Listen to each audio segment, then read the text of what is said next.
Assalamualaikum warahmatullahi wabarakatuh. Alhamdulillahirabbil alamin. Kalau di Kedumping, saya tanya apa masih ada TK yang belum terbantu? Sudah semua masalah ini.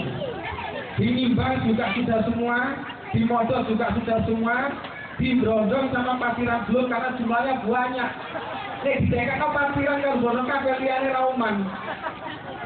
Saya bagi kecil-kecil 15 juta, 25 jutaan begitu.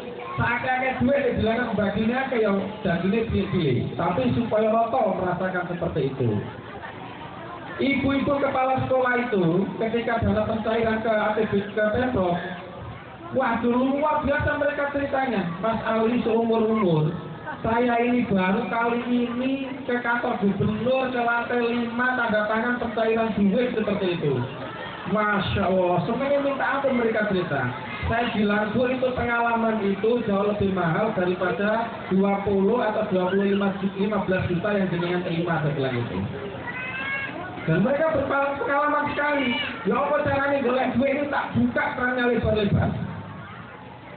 Inilah komitmen saya dulu waktu pencalekan yang disebut dengan dakwah anggaran itu. Dulu saya pernah menggagas dakwah anggaran itu. Kesana kemarin saya sampaikan bahwa legislatif itu punya 3 fungsi pokok. Yang pertama adalah sebagai fungsi legislasi, buat undang-undang, peraturan dan seterusnya itu. Kemudian yang kedua adalah melakukan fungsi-fungsi kontrol, pengawasan. Kalau dinas ini programnya nggak tepat, ya kemudian ini fungsi anggota legislatif untuk melakukan kontrol. Nah yang terakhir yang paling penting adalah fungsi budgeting, penganggaran, noto duit negara berdapat no. Duit negara terkondi ya dari pajak yang kita bayarkan itu semua kita tata bagaimana kemudian disalurkan tepat guna pas dengan sasaran. Ini yang kita sebut dengan dakwah anggaran. Dan saya kemudian berkomitmen ini bagaimana APBD Jawa Timur itu terserap ke Kabupaten Lamongan, dapil saya ini dan juga Gresik secara maksimal. Saya kemarin Pak Ilham membaca APBD-nya Kabupaten Lamongan ini, biaya untuk kegiatan ormas, kelembagaan sosial, ada di situ yang Muhammadiyah, NU dan lembaganya, itu kira-kira 4,6 miliar. Kemarin saya baca di media, saya nggak tahu, tapi 46 miliar. Ini sekaligus sebagai laporan ke jenengan. 46 miliar itu masih 1/4% dari duit APBD Pemprov yang saya bawa ke Lamongan sama Gresik ini. Hanya 1/4%-nya APBD Lamongan itu. Artinya puluhan miliar sudah saya bawa ke Lamongan ini kemana? Ke lembaga-lembaga Muhammadiyah.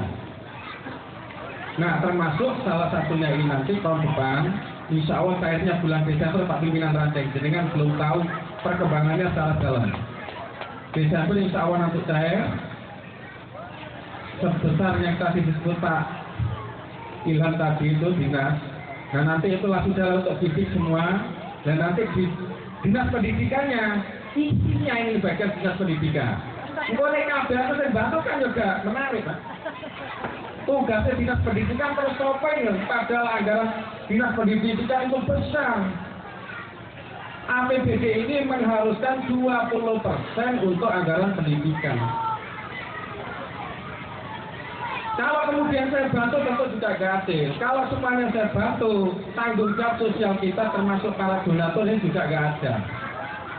Karena di sela-sela kehidupan ini ada yang namanya tauhid sosial, tanggung jawab sosial, kepedulian antar sesama.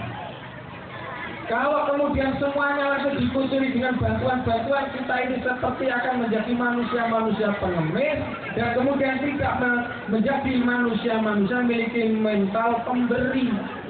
Itu nggak bagus. Tetapi saya sadar, saya yakin yang namanya kebutuhan di lingkungan Muhammadiyah itu tidak makin berkurang, tapi terus saja bertambah.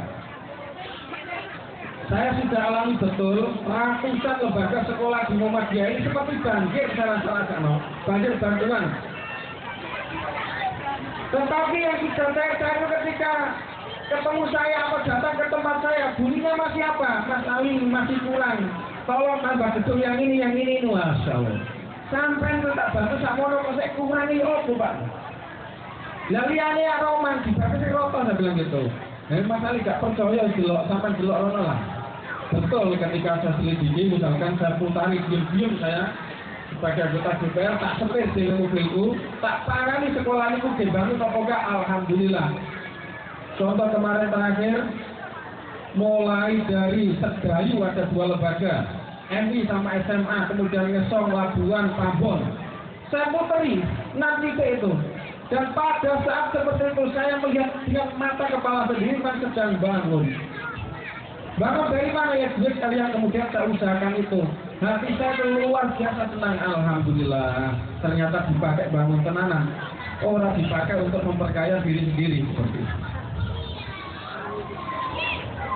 Nah selagi kemudian itu untuk lembaga Muhammadiyah, maka insya Allah saya tetap akan konsisten untuk bersama-sama memajukan membangun prasarana yang kurang di lingkungan Muhammadiyah itu. Nah, Bapak dan Ibu sekalian, Pak Kepala Desa, kenapa saya kok bisa melakukan seperti ini? Kenapa?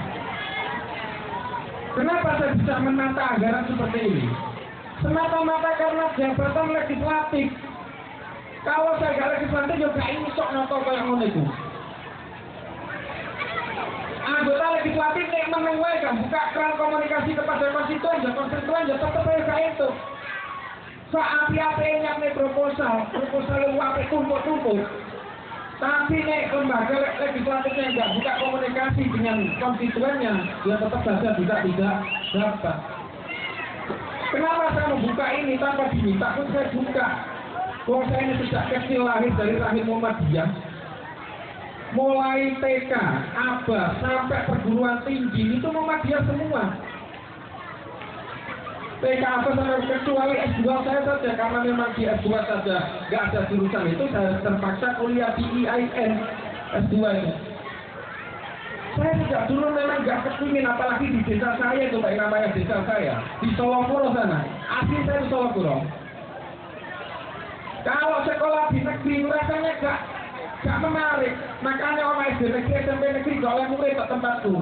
Karena gak sekolah NU, sekolah Muhammadiyah. Karena itu kemudian doktrin ini ada di saya juga gak mau di SMA negeri, perguruan tinggi negeri, semuanya saya ikuti di lembaga Muhammadiyah.